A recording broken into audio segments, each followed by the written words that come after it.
లో ఇంతకు ముందు 29 లేబర్ రూల్స్ ఉన్నాయన్నమాట. ఇవన్నీ చాలా ఓల్డ్ అండ్ కన్ఫ్యూజింగ్ లాస్ అన్నమాట. సో ఇవన్నీ కలిపి ఇండియన్ గవర్నమెంట్ ప్రెసెంట్ 4 కోర్స్ గా చేంజ్ చేసింది. దీని మెయిన్ ఏం ఏంటంటే వర్కర్ సేఫ్టీ అండ్ కంపెనీకి ఈజీ రూల్స్ అనమాట. సో ఈ రూల్స్ ఏంటంటో చూద్దాం. ఫస్ట్ వన్ వేజెస్ అనమాట. ఈ వేజెస్ అనే లా దేని గురించి అంటే శాలరీ గురించి. లైక్ ఏంటంటే ఇప్పుడు బేసిక్ పే ఎంత, లేదంటే వర్కర్స్ ఎక్స్ట్రా టైం వర్క్ చేస్తే వాళ్ళకి ఎంత పే చేయాలి.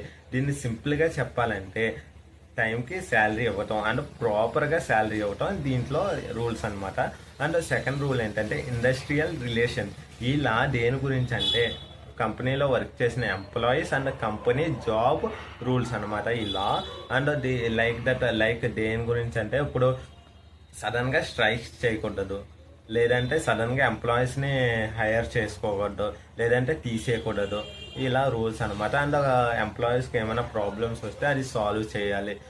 థర్డ్ వన్ ఏంటంటే సోషల్ సెక్యూరిటీ కోడ్స్ అనమాట. ఇది ఏంటంటే వర్కర్ సేఫ్టీ గురించి అనమాట. లైక్ పిఎఫ్ అయినా, హెల్త్ ఇన్సూరెన్స్ అయినా, లేదంటే ఫ్యూచర్లో ఫంక్షన్స్ లైక్ దట్ అనమాట. సో ఫోర్త్ వన్ ఏంటంటే సేఫ్టీ వర్కింగ్ ప్లేస్ అనమాట. ఇదేంటంటే లైక్ వర్క్ చేసే ప్లేస్లో వాటర్ కానీ, లేదంటే వాష్రూమ్స్ కానీ, అంటే ఏమైనా ప్రాబ్లమ్స్ ఉంటే వెంటనే క్లియర్ చేయాలనేది ఈ ఫోర్త్ రూల్ అనమాట. So thanks for watching.